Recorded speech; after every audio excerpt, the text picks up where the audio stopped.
whack the car into the next lane over, let them come in. I boxed them in so they couldn't go anywhere. And at that point, I gave the order to open fire at 130 k's an hour. You know, you get into a flappy situation where you're touching tyres and stuff like that, and you start flapping, your breathing becomes erratic. Next thing you make a decision and take an action that is just your brain flapping, you're going to go the wrong way. Short-term discomfort, long-term get. Look, you didn't just read down the wall, read out. Are you joking? Subliminal messages. No, you didn't even know that was there. 5 years in the Royal Marines, 6 years in the Special Boat Service, 4 books. He's been on TV, and now he's on the Pitstop podcast. Make some noise for Ollie Ollerton. Woo! Woohoo! thank you very much. Thank you for joining us. Yeah, it's a pleasure. Thank you, Jake. And I'm getting mixed up here. Thank you, Fabio. Jake and Fabio. Yeah. And I'll get there in the end. It's the elderly mind. The Alzheimer's is kicking in. That's what I feel like as well. How are you, man? Really good. Really good. Pumped. Feeling energetic. I'm actually really glad we're out of this dead zone we've been in for the past 2 years. So you're telling me. for a front-facing business, we got hit hard. You know what I mean? So it's nice to actually be out there, again, engaging with people. You can't beat any connection like the face-to-face connection. You know, you can do as many Zoom calls, and it's the same as podcasts, isn't it? You do a Zoom podcast, it's never the same. Mm-hmm. But it was a good substitute while it lasted. But I'm glad to be out of that and getting our business climbing back up to where it should be. Amazing. Well, we're here at Breakpoint. This is the Breakpoint HQ, correct? That is it. In Shrewsbury. In Shrewsbury, in Shropshire. A lot of people don't know where that is. So we didn't until that's a blessing. We mapped it. And this is a bonus episode for us because this is the first time we've done a Jake versus Fab challenge. So alongside with this podcast, there'll be a YouTube video of us. You're just going to have to watch it because it's going to be pretty crazy. It's going to be. I'm actually really excited about that. Who do you think will win? First thoughts. Who do I think will win? Yeah. You know what? This is always the hard thing. It's like the program SAS Who Dares Wins. Yeah. You can never judge a book by the cover because you don't know what's going on between the ears. Yeah, I like it. There you go. Before we jump into the non-biased, nothing to do with my amazing physique or anything like that. Exactly. Yeah. If that's gone physique, then it'd be a different story. Before we jump into the cool stuff, let's just whittle over the main subject. Yeah. We've been informed you're a new Formula One fan. I am a new Formula One fan. Yeah. How long have you watched it? Listen, I've watched it on and off all my life, but it's the first time because of my stepson William. It's the first time I've actually sat down and really got into it, and then had like a personal commentator as well in my ear 24/7 that's telling me everything about anything from tyres to engines to the drivers to all kinds of information that I usually wouldn't bother with. There's so much to learn. Yeah, there is, but you know what? Everyone I'm not a team player. Sports person, you know what I mean? And also looking back on my sort of life, I've always been more of an individual. You know, where people would think, you're military, you must be an amazing team player. And that's one thing about the Special Forces is the fact that the Special Forces are a group of leaders, and they're a group of leaders that work together and adapt to being a team. You know what I mean? It's not the other way around. It's not like a team that has one leader. It's like you're a group of leaders. So really, I do like the individual team sports, you know what I mean? When it's one person against one person, and a lot of the stuff I love about F1 is because it's not just about the performance of the car. You know what I mean? There's a lot of stuff there's a lot more stuff that goes into it, the tactics, everything, the mindset, and that's the stuff I really love. Yeah, I mean, that's kind of the reason that we wanted to get you in is because of, I feel like we'll get onto this later, but anytime you have someone performing at their peak performance, it must be the same across like the mindset that you go into must be the same across different sports, different jobs. Like, 100%. Yeah. I mean, at the end of the day, that's why I say I do a lot of talks as well. A lot of people think, you're ex-Special Forces, you must come, cut from a different cloth. And I can remember the first time someone said that to me, and I was like, rubbish. I bleed and breathe just like you. We're all the same. We make decisions based on emotion.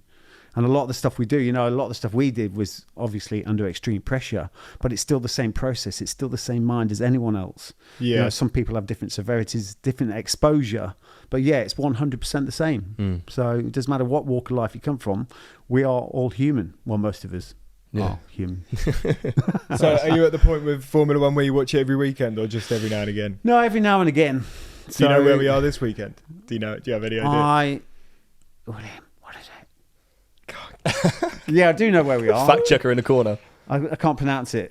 What is it? Azerbaijan. Yeah, That's the one. I knew it was somewhere I couldn't I saw pronounce. it coming out. I thought I'd help you out. Yeah. So we are there. We are brand new as well. If you'd Yeah. asked me that, I wouldn't have known unless Yeah. I checked in the car. So yeah, we're brand new Yeah, fans. we're going to be talking a load of shite today, probably. But that's Yeah, fine. but the thing is, at the end of the day, what's the problem in that? You know, No. there's well, all that's that the ego thing. that steps into it. You know what I Yeah. mean? People, I know more than you. It's Yeah. who gives it? You know, I went to the F1, not F1, because I love my motorbikes, as you probably can tell by all the motorbikes that are here. But you know, I went to the British Super. I know nothing about superbikes, but I love watching that motorbike go around the track and the whole race. That doesn't mean because I don't know the history of everything. I don't know all the riders, and it doesn't mean I don't enjoy it just like everyone else. You know, it's like That's it. That's the gap that we've had to step into. You know, Formula One as a whole is like a fortress of a business, right? Yeah. And they haven't really had people come from nowhere without being with a big brand. Yeah. Just go in and do all this stuff. And we've just launched this on our own. Yeah. And it's done well. It's just the beginning. It's only been a couple of months, but we're taking on this empire, really. It really is. Like, Yeah, we we want to keep- work with them and we want to get in, but at the moment we're just doing everything on our own, hoping We for the keep best. using the term that like we managed to infiltrate the castle because I feel like Yeah. it's always been a closed off sport, really. It really hasn't has. it? So and we've kind of just wandered into it. Yeah, Quite but easily. it's that at every tier though, isn't it? F1 is that at every tier. Yeah. Even you know, to get in as being a driver and everything is very very very clicky, true. very niche, very clicky. Yeah. You know what I mean? You have to be in the club, so to speak. Yeah. Yeah, but I think So- that's changing now. Yeah. Well, With, hopefully with stuff yeah. like, I mean, have you watched? So did you get into it through watching Drive to Survive on Netflix? I got it. I did. Yeah, absolutely. It was, you know, that's what we were forced to watch that at home by William. But Good no, work, it was, William. It was it's brilliant. I mean, when it comes to watching TV, I'm very much. I want to watch the real, true life stories. You know, Yeah, the yeah. documentaries. Sometimes I watch other things that are sort of fiction based, but really for me, it's about the real life stuff, the documentaries that really. I completely I'm compelled agree. to. I was never into Formula One at all. I used to look at it and I was just so bored. Like, Yeah. don't get me wrong, still Yeah. sometimes in the middle of a race, I get so bored. Yeah. I'm honest. I'm not even Yeah. a cars person, really. Yeah. But once you can start learning about the life of these people and the journey and the training and Yeah. how intense this is and all the business behind it, the money, I get 10 times more fascinated. Yeah. And now I don't just see it as a race. I see these no. as humans that Yeah. push into that, you know, Yeah. the very limit every week to get to where they want it. Well, peak performance. Yeah, And yeah, exactly. it is that for me. And Drive Survive shown that. Yeah. So it's been great for the sport. Yeah, I think it's been good. Yeah. Talking about peak performance there, so let's get on to that because I've always felt like when you see these guys and they're going wheel to wheel in these cars, I mean, they are so. Sometimes they like show like slow-mo footage of the drivers like close up, and Yeah. you can see their eyes, and you can just see that like laser focus in their eyes. Yeah. And that was one of the main things that I wanted to ask you about. When you're in a firefight and you've got like bullets pinging over your head, I mean, you're in that same zone. And I hear a lot of people say that time like slows down in those moments and shit. But could you explain to me a bit more about when you are in that fully Yeah. focused zone? The thing is, that moment is what I discuss a lot of that with corporate clients, etc. The slowing down of the situation. Let me talk about what happens when you get into a very stressful situation. And this is what the F1 drivers must go through as well, is the fact that you're breathing. And this is what F1 drivers and anyone at that peak performance has to control. It's your breathing. Because before you know it, you get into any stress situation, you're breathing, you don't even know you're doing it. It's like falling into cold water, but there's no water there. Your breathing becomes erratic. And what happens then is cortisol starts to increase. Our brain can only handle 5 to 9 bits of information at any one time. When we're stressed, that goes down to 1, maximum 2. So the whole thing with F1 or anyone at that level, when you're in a firefight, you have to strip down, you have to triage the situation, lock out the outside world, all the stuff that doesn't matter. You have to bring it down to what we call 1 meter square. Okay, that 1 meter square is forget everything on the outside, bring it right in close to you and focus on your immediate environment. You know, and really start to triage in that moment what really matters at this moment. When I was in one particular firefight and it was a life-changing situation, I won't go into that, but I analysed that time and time again because for me, this was when I'd left the Special Forces. It was the first time in my life that I hadn't got my team around me. I hadn't got air support. I hadn't got naval gunfire from a ship out at sea. And it was in that moment that I literally shit myself. So you were in a firefight after you'd left? Oh yeah. And when I went to Iraq as a contractor. So with Denny, who you met before, and we spent a lot of time in Iraq, and living in a war zone for 6 years, 6 years. And to be honest, that was more dangerous than being in the special forces. Wow. Because you didn't have that support element. Yeah. And it was. I can remember that moment. And the reason I say I shit myself is because I'd not shit myself before. Can I swear on this podcast? Yeah, absolutely. You can do what you want on here. Yeah. I'd not shit myself before, and it was a strange emotion for me, and I couldn't work. I was like, "What is this feeling?" I was freezing. I was actually freezing in the moment. I was like, and it wasn't until what happened? We're being chased by two militia cars on the highway. I was at the rear car. We were protecting 3 cars in front. So you were there on a protection mission, basically? Yeah. And you were being shot at by other cars? Yeah, two militia cars came up from behind with 8 gunmen in. 8 gunmen. And there's 2 of us in the car. And that's the moment when the cars came screaming up from behind, we didn't think much of it at that point, just thought they were trying to get past. And then light came into the car because the windows had all come down, and then AK-47s came out from every window, and we realised we were in the shit. And I started to go into that flap. I was like, exactly what I'm talking about, that breathing, when you breathe erratically and your brain is getting so fogged and confused because it's flapping. It just wants to take the easy way out. But if you take the easy way out, you're going to push into further danger. You can't go that way. So really what happened for me in that moment was the fact that was happening, and I was thinking, holy shit, I was getting so bogged down with worrying about the people in front, 12 people we were looking after. So bogged down with the responsibility of that. Then I started to engage in fear, all the things that could go wrong. Like all these, intelligence reports about the cars being pulled over, people who, executed and everything else. I started to think about fear and all the things that could go wrong. That's what we do as humans, right? If we let that fear start to embrace or take control of us, we're never going to be in. It's going to absolutely overwhelm us. It's going to put us in the worst place ever. Fear is a mental and emotional rehearsal for something you don't want to happen. You can't let it control you. It's the same with any emotion. So in that moment, what happened is they then started shooting at us. Now that did the opposite thing to what you would think, and that snapped me out of that. Psyched you up for it. Yeah, it was like it clicked me back into my old world, and I was like, right, shit. I took a breath like it was the first time I breathed in the last minute. And that straight away lowered that cortisol, gave me that mindset of clarity and not confusion. And then I realized there was only one thing I had to worry about, and that was the people on the back bumper that were shooting at us. I didn't have to worry about the people in front. That sounds quite selfish, but in that moment, they didn't matter. I didn't have to worry about all the things that could go wrong. Again, mental and emotional rehearsal for something you don't want to happen. You can't let it control you. You can't say there's no fear. People that say, I haven't got any fear, they're either dead or they're dying soon. Fear's there for a reason. Yeah. You can't let it control you, And that in that moment, that was when, it snapped me out of that. Right, I've got to focus on them. I've whacked the car into the next lane over, let them come in. I boxed them in so they couldn't go anywhere. And at that point, I gave the order to open fire at 130 k's an hour on the highway. We had this mental gunfight with the militia. That's insane. And we won. See, all I want to do now is just talk about shit like that. Fuck the Formula 1. We should do that they should do that on track. You know what I mean? Get a couple of fucking militia cars in there and make it real. Oh, that would be unbelievable. They will make some different decisions, I bet you. Oh my word. But honestly, the reason I think it's important to talk about that is because that is exactly what they have got to control on track. I don't need to know who they are to know that they've got to actually go through that. They've got to control their breathing. They've got to make sure that cortisol is not, you get into a flappy situation where you're touching tires and stuff like that, and you start flapping, your breathing becomes erratic. Next thing you make a decision and take an action that is just your brain flapping, you're going to go the wrong way. It's about in those moments, even when the intensity of the situation is flaring up, you can't go at the same speed. You've got to pull back, and taking that breathing or taking that breath and going into box breathing. They teach it in yoga. I don't do yoga, but I do know that box breathing.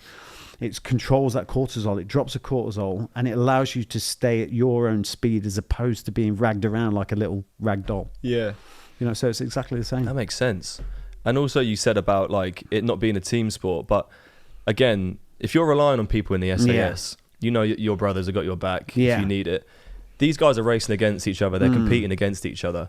But at the same time, they must have that relationship where they know that if they're wheel to wheel with someone, that person isn't just going to come and fucking wipe them out. Yeah, they all have to have that level of trust. I So mean, they- their lives are in everyone else's hands. Yeah, it's that there. professional integrity, isn't it? Yeah. But saying, I mean, at the end of the day, it is very much a team sport because, I mean, look at the pit stop, the pit crews. Yeah. I mean, that fascinates me, but we Absolutely. really wanted to get your opinion on that because these people are so focused. Oh, it's unbelievable. And everything like is on any their slip shoulders. of that, any slip of that process, and everyone not knowing what they, someone not knowing what they're doing in that moment can cost a second. I mean, a second's massive in that. Yeah. At that level, isn't it? Yeah, know what I mean? definitely. So really, I mean, it is very much a team sport in that, but it relies on one person to be the front man, I suppose. Yeah. So No, those pit stops are crazy. Again, just like razor focus and. Well, we saw it for the first time in Barcelona, didn't we? That's when we Yeah. could actually see the pits, and we just saw them. They ran out. They're so prepared. Yeah, we got walked into like to see it and get done and that. How And did you yeah, manage We that? have no idea. yeah, we don't know. We have no idea. Don't ask. We have no idea how we've managed to wangle some of the stuff we have already. It's been pretty weird. Well, we had a mission today to actually get you to get us F1 tickets. So I don't think they're going to be able to do that, Will. Oh yeah, Silverstone. Silverstone. Well, we can ask everyone we can know. try. Yeah, yeah. do. Yeah, I'm We surprised can you ask haven't. everyone. Yeah, come we on. know. I'm surprised you're not invited Then we won't already. we won't have to peel your fingernails back with a set of pliers afterwards. 'Cause that was the plan. That's the Very final nice. challenge, is it? Yeah, we don't know sake, what the man. final challenge So is. the people listen to podcasts That was that it, look- but you know what you've got to do now. Oh. So. Have we said about this challenge thing that we're doing? Yeah, I'm gonna do it. So after this, we're taking on Breakpoint, I guess. And we're going to be going up against. Well, I'm up against Fab. We've got 3 challenges. It'll all be on the YouTube. This is a bonus episode, but the video will be up with this. So go onto our YouTube, Pitstop, Jake and Fab. Just go and watch that. You're going to enjoy it. It's going to be I'm chaos. saying that now. It's gonna I be have no chaos. idea what's going to They'll happen. enjoy watching it. I don't know if we're going to be enjoying doing it. We're But- going to enjoy it. Yeah? Yeah. We- The Breakpoint staff are going to enjoy it. Yeah, okay. Yeah, we love seeing you in pain. That's fine. It's going to be brutal. Yeah, another point I wanted to bring up was you guys use the slogan like cheerfulness in the face of adversity. Lewis Hamilton's going through a bit of a terrible time at the minute. Yeah. But yeah, he still always seems to be like positive and Yeah. carry that vibe throughout everything that he does, which I think is really interesting because if I'm having a bad day, like I'm like probably like a piece of shit when I come home from work, aren't I? Well, it's also significantly hard for him because he's got to deal with that also being one of the biggest sportsmen in the world. You're being judged. You're just a person. Maybe we just go normal people. He has a work or lot of whatever. influence. than He's- I just don't believe he would be who he was if he wasn't that mindset. So you can't expect someone just to be positive when things are going well. Of course you're positive. It's when you are in a shit situation, you can be positive in that. It's the only thing that's going to get you out, because what people tend to do is you will then focus on how much you hate something. If you focus on how much you hate about yourself, how much you hate about the environment, the situation, the bigger that becomes. You know what I mean? So it's really important in those moments that you don't do that. And you have to focus and sometimes be unrealistic in your mind about what's happened and where you want to be. Like I was going through mental health issues, and the only thing that got me through that at that point was not thinking, I hate this, I hate myself, The more I did that, the bigger that became. And the only way I got through that is say, right, what do I want to look and feel like? What do I want? You know, and create that vision, create that visualization of who that person looked like, and what that felt like. And that's the one thing that will pull you through that. So, you know, it's so important. Being positive in a absolutely brilliant situation is, you know what I mean? It's easy to do. Yeah. But that's when it really matters. It's having that mindset that regardless of what happens, you're going to focus on the silver lining. You know what I mean? And that is so important. I think every top tier sports person, and certainly anyone in the special forces is of that mindset. You know, and also the fact that failure is a weapon. You got to understand that. You know, in this world where people are faking perfection. Yeah. You know, I actually call it egogram. Yeah, I agree. Yeah. Everything Instagram. online It's is so egogram, fake. isn't it? You know, it's like everyone is faking perfection. I agree. And it's creating this very false world, because then everyone that aspires to be like someone else that's successful has got this perfect picture, this picture of perfection. But they've got to, you know, if kids, or anyone really, but kids, especially kids, because they're growing up into this, if they could understand that failure is an absolute weapon. I'm going to keep on failing for the rest of my life because I know my goals are big enough. My books are all about failing. You know what I mean? It's all about the failures. What did we learn? 3 points what went well, what didn't go well, what am I going to do differently if it happens again? You know what I mean? It's about having those debriefs and those points. But the people that then go, oh, this is shit, I'm not good enough, and I'm going to go back to where I was because that's safe. They're the people that just don't go on in life, and then later in life go, I can't believe how shit my life is. I wish I'd have done something else. But it's just about those points. What did I learn? You know, and if you don't fail, you're not working hard enough. And that's the thing. What are you going to do? Tiptoe through life until you die. Yeah, it's like unfortunately a lot of people are short-term discomfort for long-term gain. I hear people say all the time, man. Good work, fam. That's Breakpoint's bloody. We're changing the world. Shit, that's where I saw it. Yeah. On the Breakpoint short-term discomfort, long-term gain. Look, you didn't just read down the wall, read out. Are you joking? Subliminal messages. You didn't even know that was there. He'd seen it. He'd seen it already. I've seen it. It registered. I've seen it everywhere. Well, at least you know it's going in. You know what? I think I know who's going to win the challenge. Well, you. Go on, you'll be lucky. Oh God. But that is it. It's all about short. That's what Breakpoint is all about. Because people, you know, actually, when we first started this business, people wanted us to change the name. They're like, look at the world you come from. Look at the name of the business, and it does. It creates Breakpoint. We're going to break, but it's not. It's about a mental breakthrough. It's about those moments of opportunity when things are getting tough, where you keep pushing into that discomfort in line with the chosen goal. You know what I mean? It's just understanding that if you want any kind of a success in life, any kind of to change anything, whether that could be negative habits or doing something that's pretty much out there, you're going to go through a level of discomfort, and nothing was ever great unless at some point you doubted your ability to do it. So it's really about pushing through that short-term discomfort, long-term gain. And again, the way that people are wired, we're wired the opposite way, to take short-term comfort, but that leads to long-term pain. That can be relationships, drugs, alcohol, whatever it is. That can be all a manner of those things, or a combination of. But we are wired to take short-term comfort. We are wired to take the path of least resistance and to conserve energy. That is our survival instinct. Once you start to understand that and realize it's not just you, and it's, you know, we become very insular when we start to fail, and when we start to have mental health issues, we feel lack of motivation and everything else. But it's just once you understand the way we're wired, it changes everything. Like I always say, and this will relate because it relates to engines, but we know nothing about engines. Neither do I. Well, I do know a little bit. You probably know more about us than the engines. I hope I do. And I'm not being disrespectful there. Oh, no, I hope right. after 51 years, I do know a bit more about it. And with all the things I've got, toys. But really, at the end of the day, a mechanic can't fix a motorbike, a car. He can't get it running to the best of its ability unless he knows how the machine works. It's the same with anything. It's the same with the computer, isn't it? We're no different. Humans are no different. Once we understand how we work and why we do the things that we do, we start to get an understanding. It's like exposing our weaknesses. Going back to that thing, if we're always faking perfection and we're never prepared to expose our weaknesses, it's like having a thief in your house that you've got locked in the inside and is thieving from for the rest of your life, and you don't expose him. You know, that's exactly the same thing. You have to expose your weaknesses, otherwise you just don't get anywhere. You just creating this picture of perfection, and your whole aim in life is to create a perception of happiness and all good and everything else for the audience, not for you.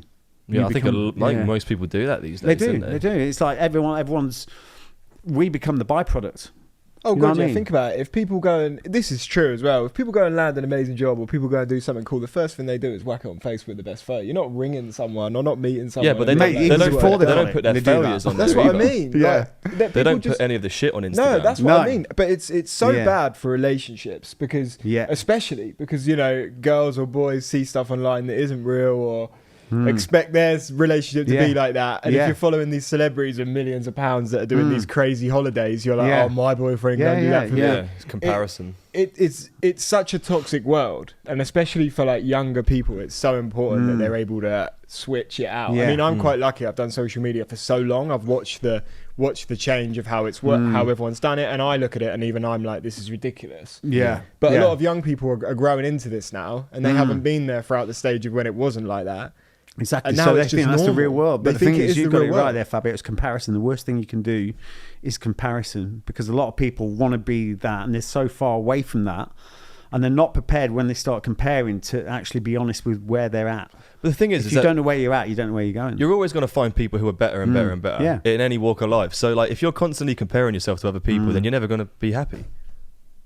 wonder what The camera wasn't happy with what I I said. saw that Mic going out fall. the corner of my eye. Don't I was worry, like, you- fucking hell, he's got remote control. No, I'm so glad we're talking about mental health, because that's like the main thing that I've realised in Formula One at the minute is how much of a fucking mind game it is for these my drivers. I don't know if you're aware of like Daniel Ricciardo, and he's like having a bit of a rough time at McLaren at the minute. He's not performing how he should be, or how people think he should be. And then his team leader comes out and says, Yeah, then Zach he's Brown comes out. underperforming and we're not happy with his performance. So imagine he's in that team and So, that you're like, being heard yeah, that by your The one leader. guy who's Yeah. meant to be looking out for you has now just like, hammered you I know, on TV. and is that really supposed to help you in that moment? That's going to fucking absolutely destroy you. Yeah. Yeah. You know what I mean? Because that's then it starts to self-doubt and everything else. And once, before you know it, you lack self-worth. And before you know it, you're like not performing. And you're so scared not to perform to that, you know, you're so on edge that, oh shit, I've got to perform, that's the worst thing you can do. You're then operating out of fear, aren't you? Fear of performance, you know what I mean? Which you're never going to get the best of yourself. But yeah, I mean, I just can't believe how much it's changed from last year to this year. You know, the difference in performance. Oh yeah, I mean, and the cars and Well, the how cars- it's the just cars themselves, like Hamilton. I mean, yeah. all of a sudden, I didn't expect that. You know, I didn't expect. You know, I expected him to. Well, I expected him to be sort of in the front pack. But did you catch the end of last year then? Yeah. No, I was watching quite intensely last year. Yeah, when it really heated up in the last race. What was your thoughts loved around it. that then? Well, Yeah, I on just, the last race. Yeah, well, Verstappen, I just love him, mate. Yeah, me So, too. Yeah, I love You're a Red Bull Verstappen. fan. Yeah. Well, I wouldn't say I just like Verstappen. I just like his mindset and everything. And that's what I think is important. You know, I mean, a lot of people change their team just due to the car. Or that looks like a good car. I'll start following Ferrari or whatever. But I think it's the individual that, you know, if you like the individual and, you know, his story and everything else. And I just like, I love that. I know there's a lot of controversy, wasn't there, about that final race, but I think it was. Yeah, it was We were great. in the lounge like that. Screaming. Brilliant. It was We'd brilliant. only been watching it like 2 months, and we was going mental at the TV. I think weren't we us lot must have started at the same time. Yeah, Because I was like, that was exactly when Yeah. we started watching. Yeah. And I mean, that's why I love Verstappen as well. Yeah. Because I'm the same as you. I thought this guy's great. Great He's personality. ruthless. Yeah. He gets Yeah. stuck in. Yeah. Just a great driver. And well, yeah, the end of last season was quite interesting. A lot of people say it wasn't fair, but it's done now. We're into the new Yeah, season. it is what it is. And yeah, like you said, massive change from last season to now. Yeah, Hamilton. it's quite bizarre, isn't it? Do you think it's going to be a trend that carries on? Do you think he's got the minerals to, like, year after year, keep putting in I that? don't know. I mean, at the end of the day, you can be the best. You know, you can be the best physiologically, if that makes any sense. But you know, it's the tools, isn't it? You know, if you've got a better car than someone else, and the technology and everything, you know, it depends on the tools that you've got at hand, doesn't it? You know, if your car's not performing, there's so many factors about that. You know, it's not like someone being a runner. You know, the only things they've got to worry about is muscle cramps, really, and you know what I mean, a pair of trainers that aren't as good as the last pair. But so many factors in something like F1 where you've got like such a high tech piece of equipment which can really change everything. Well, have you seen the training that they do? Yeah, Like with the neck weights and everything exactly. like that. Yeah. That's pretty brutal. They should come on Breakpoint. We should get them here. I think We they'd be could- too. You know what? well, All we could set the that sports up. teams are too scared. Amazing idea. They're We too bring scared. An F1 or even an F2 driver. Let's on set it up. to Breakpoint. Yeah. That's amazing. We have Let's a do it. few. Yeah, people. but And then- we'll just commentate Yeah, throughout but- whilst you go in on him and do it. Me and Fab will be stood at the back with the mics. That would be genius. I'd love that. But the thing is with Breakpoint, I mean, Breakpoint really, I mean, we're going to do something very different with you guys to what Breakpoint does. And we used to do a lot of events, public events. We do one event now, which there's no pictures in here. Denied. Yeah, Denied, which is for the public, but it's for really top tier athletes. 36 hours of absolute hell. It's horrible. Cool. Like friends ask me, I would like to do Denied. And I'm like, don't do it because we won't be friends anymore. Fuck. You know, Wow. it is horrible, but the development afterwards in that short period of time is unbelievable. 50% pass, thereabouts. But the people that pass, even the people that don't pass, you know, they've such breakthroughs, major breakthroughs. Really? Yeah, major breakthroughs. But the thing is, when we do corporate stuff, it's all about mindset. We go and tap into character assessments based on neuroscience and everything. We don't, you know, so that's when it comes to, I'm just saying this because if any sports team is watching now, any F1, we don't beast people. It's all about the mindset. So the corporate stuff and the more professional stuff we do, it's not about the physical, it's about the mind. One question I really wanted to ask you, which come up within the car, I was thinking about it, and I was like, When you were out doing what you were doing with SBS and all these special forces missions, and it's so intense, and the adrenaline from it, I guess, is like so much going on at once. Yeah. How do you now get the same adrenaline rush now? Is there something you do now that brings you the same feeling, or do you not reach well, that I'll tell you level what, of... it's interesting because until I never felt settled in the Special Forces. I didn't feel settled until my life went spiraling out of control. I hit rock bottom at 43 years old. And then I was, I had mental health issues and everything else. And it was at that moment that my life changed. But prior to that moment, I wasn't happy in the Special Forces. I wasn't happy in the Royal Marines. I wasn't happy with any job I'd chosen. I just didn't find my purpose or anything. It's like... Really? Even when you were that high up? Yeah, no, I didn't. You never felt like you had a purpose? This has been a dream since I was 14 years old. I was like, at school, and I went, right, I'm joining the Royal Marines. And I was good at school, and then all of a sudden it went gone.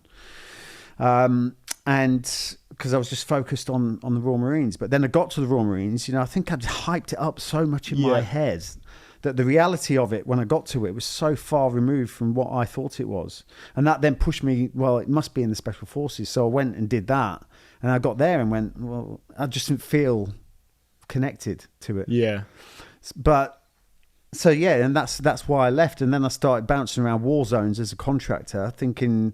When you say contractor... Mercenary. Yeah, mercenary is a bit of an extreme term, really, because we were working for major infrastructure projects in Iraq. So we basically had an army of 2,000 Iraqis that worked for us. We trained them in bodyguard skills and everything else. Okay. But basically, they call you a mercenary because you'll fight for anyone for a paycheck. Okay. But we weren't really doing that as such. We were putting a lot of money into the Iraqi communities. Money-wise, giving them jobs and everything else. And it was very pro-Iraqi. So it was an awesome thing to do. But again, I went there. I was drawn there for the cash. I earned more cash there in 2 months than I earned in a whole year in the Special Forces. Really? Yeah, See, this is actually... Yeah. I don't know if we'll go into it, but that's what we were like saying in the car. Was like, would you get paid to be in the SAS? Yeah, we had no idea. Because you're like risking your life. I mean, surely there's like surely there's no price. Yeah, without saying how much you get paid, but do you get paid for the risk you put in? What, like I'd expect you got paid hundreds of thousands for doing I got shot out 5 times today. You put in for a bonus. Yeah, that's what I'm saying. Yeah. Like, surely. I nearly died.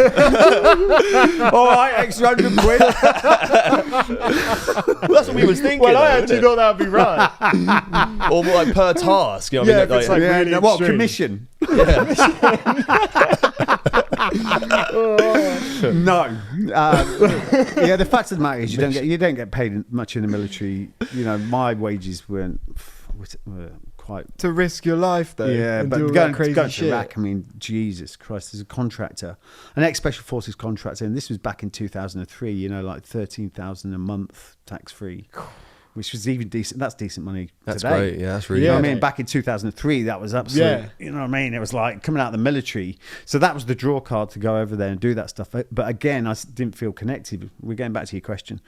I didn't feel connected. So, and it was only when I came out of there, I got away from Iraq because my mental health started getting really bad. And I needed to be out away from a war zone.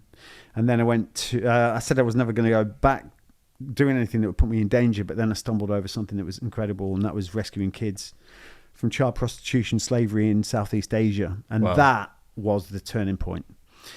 And the reason I say that is because I didn't go there with any intention of finding anything. I wasn't being paid for it, but it was the most amazing thing I've ever done. And the reason for that is the power of helping other people is quite incredible. And again, in this day and age, people are losing that. People want more followers on Instagram and blah, blah, blah, blah, blah. People are prepared to walk over each other to get vie for position. And we're losing the power of helping other people. Yeah. And once you do that, the return on investment, I wasn't being paid for that. I paid to go there and do it.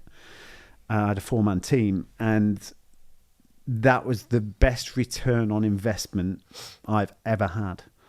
And that would then become would underpin and be the DNA and heartbeat of what Breakpoint does. And that is our mission is to create a globally identified brand recognized for the positive growth and development of others.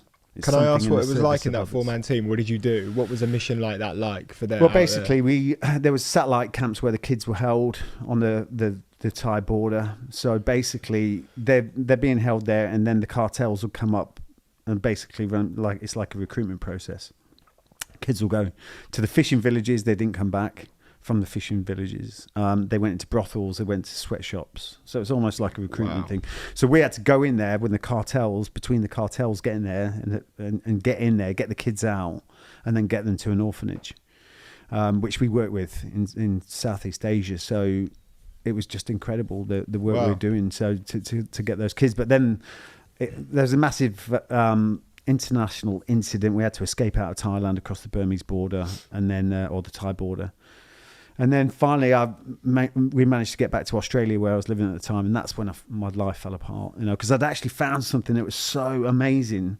For the first time, I was like, this beat the Special Forces. It beat anything I'd ever done in my life. I said, I'm going to be doing this for the rest of my life. And then all of a sudden, it crashed and burned. And that for me, it wasn't a good place to be. Drinking, drugs, whatever. I was on this path of self-destruction. And that point, it got to a point where I started to think about suicide and stuff like that, and the little voice in my head said, it doesn't end like this.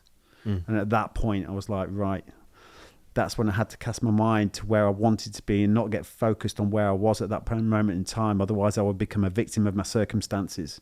So it's about casting my mind, what does this new me look like, what does it feel like? And it was that journey in my mind that got the physical body to go there and get me out of there. And that's shortly after that, or few years after that, I ended up back here before SAS Who Dares wins, with this one dream about starting Breakpoint.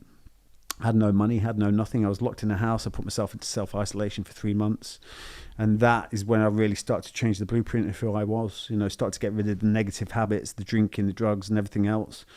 And I made the foundation of who I am today absolutely rock solid, because I had wanted to start a company helping other people. Can you imagine what my mind is saying when I'm in that broken state, going, you want to help other people? Look at the state, you can't even help yourself. You're a loser, all this, all that negative language we have. And you have to push that aside. You have to be unrealistic with what you want and still follow it. And it's about switching off that negative voice and just pushing through. And then all of a sudden after that, we got the opportunity for the TV, which was incredible. That was SAS Who Dares Wins. SAS Who Dares Wins. And really for me, I hate the word celebrity. It doesn't mean anything to me. Was Celebrity the first one? Or was it the normal one? No, I mean as in me being a celebrity. Oh, okay. I hate that. I wouldn't say I hate it. I don't like being, unfortunately I fit into that realm that people say I was a celebrity. But for me, my focus is Breakpoint. And the TV stuff is a sideshow that I'm very humbled and very glad to be a part of, because it's lifted our business up and given me a voice. That's why I've got 4 books and everything else, and I've got a lot I owe to that. But my focus is very much Breakpoint. Yeah, well, that's why I'm glad you're on it, because I think there's a lot of people out here who need to hear the words that you've just said. Yeah. So coming from your mouth, I think people who are listening and who need to hear that will maybe take action now they've heard it from you. Well, the thing is, everyone is capable of changing their lives. I don't care where they are, what how bad it is. We're all capable of making that change, and it starts here, and I speak from experience there. So everyone can do that, and I think a lot human nature again makes us feel that, oh, this is my life, this is who I am, this is my DNA. It's absolute bullshit. All this messaging that we've been taught as kids, and a leopard never changes its spots and everything. You can change. You can be who you want to be. It just takes a bit of focus and mental positive direction. Great. Cool. I feel like I fucking needed that. Yeah, well, I feel pumped now. Yeah, that's pumped me right up. Get me on these challenges. I need to get you pumped for what's coming. Yeah, I'm going in for the selection process end of this year. Fab is desperate to join the SAS. I keep telling him it's not happening. Well, I've been talking about it, maybe because I just watched a load of videos online. But I was like, he sits and watches him all the time. Tells me he's going to join. Tells me he's going to sign us up. I was like, Jake, sack Pitstop off. Let's sign up to the SAS. Just join the SAS. Regimented, yeah. Well, all you have to do is fill in the application, do a little quiz, and you're away. Eh? Oh man, it's a long journey. That's the point. You know what I mean? You've got to have military experience before. So Call of Duty doesn't count then. Call of Duty doesn't. Nah, not really. No. Bit of instinct maybe from it. Yeah, exactly. Reaction time. fairly slow. Accuracy. It might help if you were fairly good low. at Call of Duty. Yeah. Maybe it's probably just not worth me signing up. No, probably not. I wouldn't even bother. Yeah, I'd don't completely sack leave it. Oh man. One final thing before we end the podcast, I just wanted Yeah. to say, we don't have to go into the whole story because you've probably spoke about 1,000 times. Your chimp story is mad. That is, You know what? I love that mad. story. I do love the chimp story because it's something that I only dealt with a couple of years ago, and it What do you changed mean my by life. I went to Costa Rica and did an ayahuasca. Yeah. Oh yeah, so that's where ceremony. it like, brings it back. And Yeah. that's how you dealt with it.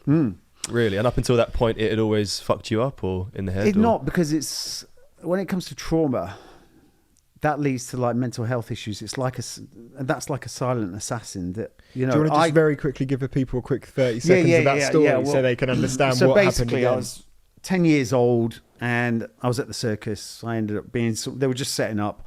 I was somewhere where I shouldn't have been, being an annoying, inquisitive little 10-year-old. And then, you know, before I knew it, I was like, there was this little baby chimp. I was there like, oh, amazing baby chimp. And as you everything. would, He was feeding me and everything. I was like, this is brilliant. That's amazing. It's amazing. It was passing me this food. It was just like, the moment was just incredible. Timeless. It was timeless. I was on my own. It was this open expanse. It was closed in around the back of the circus.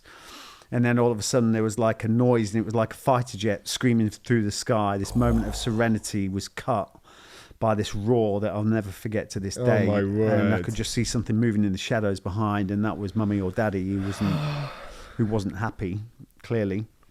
And then it started heading to me at Mach 10, going absolutely mental. It was about 50 kilograms. I didn't get a chance to fucking weigh it, but it was big. Yeah, a lot bigger than you. Bigger than You're me. 10. And the thing pounced about 20 foot through the air. Yeah, they And can jump. Yeah, and like landed on my chest, pinned me to the floor.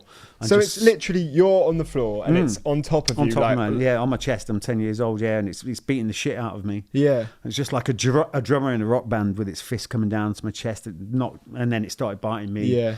Blood starts flying everywhere. There's bits being ripped off me, and it was that moment that my life flashed in front of me. It didn't take long because I was fucking 10. It was like, but in that moment, That's I had how to you do reacted so quick. but in that moment, I had to do something. You know what Yeah. I mean? It was instinctive at that point, and I took the fight to the chimp at 10, and that's really that. You know, and basically what happened, I managed to get my knee up to my chest. I smashed out as hard as possible into the chimp. Yeah. Knocked it to the floor, and that gave me a few seconds just to get out of there. hell. I was racing across on my back, trying to get away. As I'm looking up, this thing's getting to its feet, and it's like angrier than ever. Yeah. You know what I mean? It's like so angry now. It's like coming at me, final attack, and it just pelted at me. And then it got to about there, and the chain caught it Mad. down the neck. And if it wasn't Wow. for the chain, I wouldn't be telling the story. But that, for me, is breakpoint. And I that think was that- my yeah. first breakpoint. And the reason I say that, and I always use that story, especially in my corporate stuff, is the fact that is short-term discomfort, long-term gain. Short-term discomfort, 10 years old fighting a chimp. Long-term gain, the fact I'm telling the story. And also the fact no matter how bad your situation is, you always have choices. I think it says a lot about you as a person, though, because if I think me as a 10-year-old, like I can't imagine myself. Well, I can't Yeah. imagine myself having a chimp think you would attack. be Yeah. surprised though. But I think you. Do you I reckon think, everyone has it in them somewhere to be You able know, to I did mention flick about these it? challenges. Yeah. Oh, well, we're about to find out, aren't we? It's a fucking giant chimp next door. Oh my god! Imagine that. This was all that'd be London brilliant, stunt. wouldn't it? Or just a guy in a monkey suit. Yeah. Oh my god! So anyway, the ayahuasca. What were we saying? Yeah, I know. I've heard of this story. It's So fucking amazing. No, where were we going before? You said tell Yeah, everyone yeah, about yeah, the. yeah. I can't remember where we were going with it. yeah, it's the thing that brings it back, or whatever it was. Yeah, I think. Oh yeah. The fact of the matter, when you go through something like traumatic event, when you have, you know, and everyone, if they haven't yet, you will do at some point. Go through a traumatic event, but childhood trauma is probably one of the worst because you're like a sponge. Yeah. You know. Yeah. So really, for me, at 10 years old, being attacked by that chimp, you know, one thing that you do is again, it's like a self-preservation mechanism, is to be able to lock away the intimate trauma, and that helps you get through the short term. We lock it away, push it to one side, but you can't leave it locked to one side. It's got to be dealt with at some stage, and I didn't deal with it. So that then started seeping out all the way through my life. You know what I mean? When I look back, hindsight never won any wars, but it's good for reflection. It made me realise how significant that chimp attack was and how much it reflected in so many aspects of my life. Some positive, because someone asked a great question, and that's, do you think if you hadn't been attacked by the chimp that you would have got through Special Forces selection? I don't know the answer to that, So but true, you know what I isn't mean? It's like, it did give me that, like, I was just absolutely had this raging war with inside of me that helped me in some situations, but in sort of a more normal environment wasn't that great. You know what I mean? I had a lack of consequence. I just wanted to chase danger everywhere. Because it's one of them situations you experience so young. It is a situation you look at and you're like, well, a 10-year-old loses that. Really, a fully grown chimp. You look at that and you're like, well, that's death, really.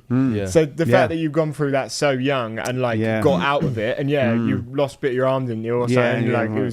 It was like really traumatic or whatever. But you did it so young that you've probably lived all the way till now with that feeling of, it's happened to me. So most people will never fear that. A lot of people will probably never get a moment like that in their life. No, exactly. And I hope they don't. But and then you went to this place, didn't you? That brings it back. I went to the thing is, going back to the trauma thing, though, I think it's important to say that a lot of people fight to be who they were before the traumatic event. You're not that person anymore. And it's so important you surrender to that and stop fighting for someone you no longer are. You're just not that person. The trauma has changed you. So you are no longer. The more you fight to be who you were, the more frustrating and the more you're just not going to get anywhere. It's just going to be a really hard road for you. So it's about accepting the fact that that's changed you and accept the new. And that, when you relate that to the real world at the moment, same with lockdowns and people that are fighting to the life we had before. You know what I mean? The people that have done that have probably lost their businesses and everything else. It's no longer that way. There's a lot of things have changed. But anyway, moving on. But ayahuasca really took me back.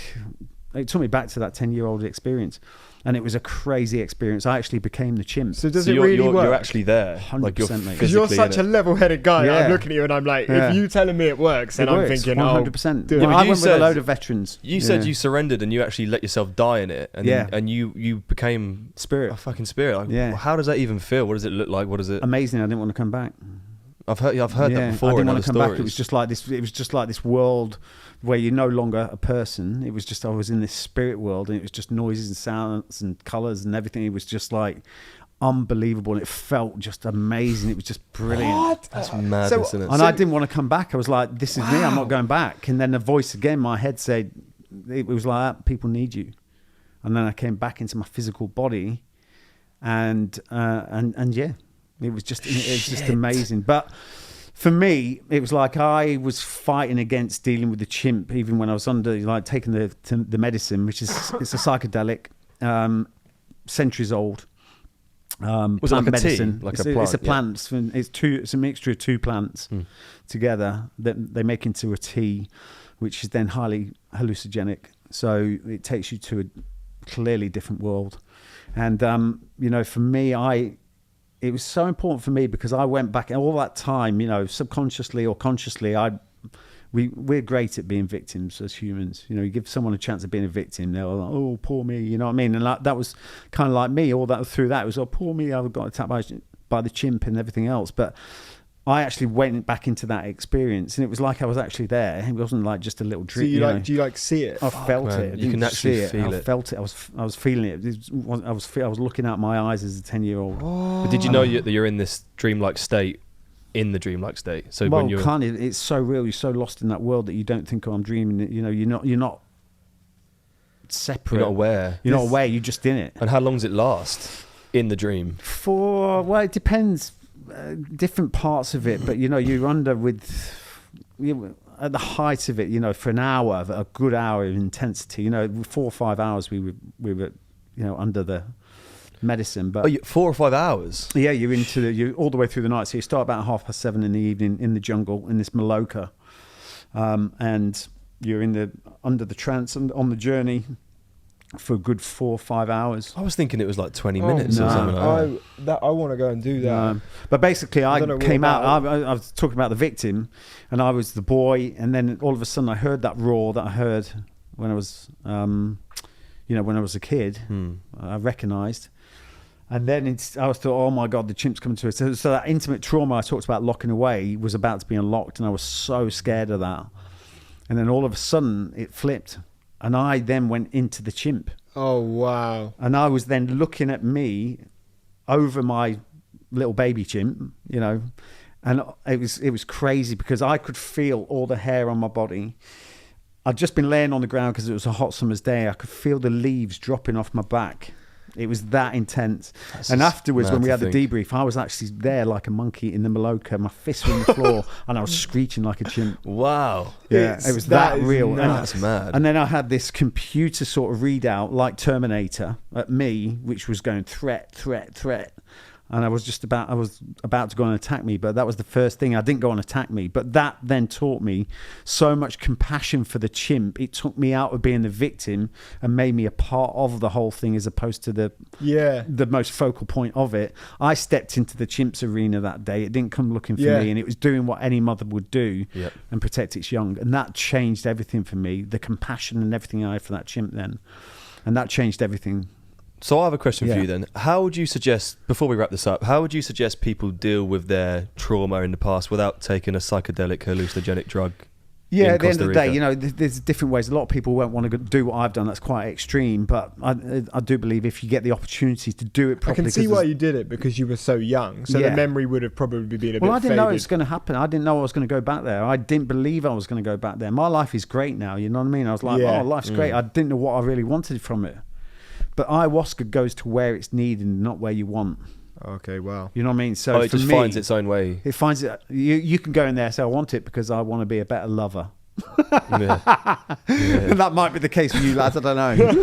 Fab could do it. I don't know why I came up with that. But it's not going to go to where you want it to go. It's going to go to exactly where it's needed. So for me, that where it was needed is I didn't really think. I was like, I didn't think I would go back to the chimp. I thought that was resolved. I thought it was finished, but it clearly was not resolved. You know what I mean? There was a lot of stuff in my life that was happening around that time, which was taking me back to the chimp event. It was some bizarre stuff. If you read Breakpoint, a crazy story about that chimp story goes on for 30 years. How it, into Iraq and everything. It's mental. Wow. But dealing with that. And then the second night was when I did the ayahuasca, and I actually got attacked by the chimp. I went through that intimate trauma, which was horrible in that moment, and that's when I died. And because I said to myself, what would have happened in that moment if I'd have stopped fighting?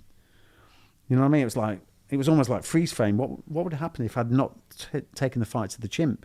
Yeah, like would someone? And have then saved everything you, became peaceful. happened? I laid down. I can remember laying down, and I opened my eyes, and I saw my wife. Her face was there, laying next to me, and I looked at her beautiful blue eyes and said, "Don't worry, just come with me." And we both went into the spirit world. It's like a fucking Disney movie, isn't it? It was incredible. Wow. It was incredible, and that's why I didn't want to come back. It was just like, this is brilliant. I love it. It's just great. It felt the feeling was wow, amazing. Nuts. That is nuts. Can't believe that. Story time. I want to go out there. Yeah. Yeah, you should do it. It is an amazing I wonder where it would go. Yeah. I have no idea what I'd see, though. I'm worried about what could possibly happen. You'd be surprised. Yeah, what comes out. It might be something I've completely blanked out.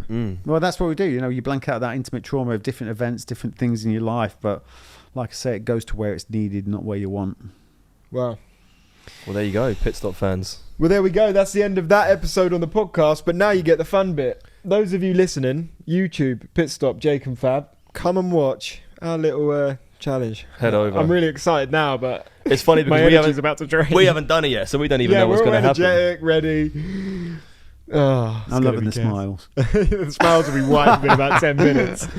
Yeah, Ollie, thank you very much for joining us. Ollie, thank you, mate. Thank you. It's been a pleasure. It's been great talking to you. I'm sure the people will love your insights, stories, and hopefully we can come back with a Formula 1 driver or a F2 driver. Yeah, well, if you need us to do a kidnap or anything like that, we can arrange that. We've got vans, hoods. Yeah. All right, no worries. We'll be in touch.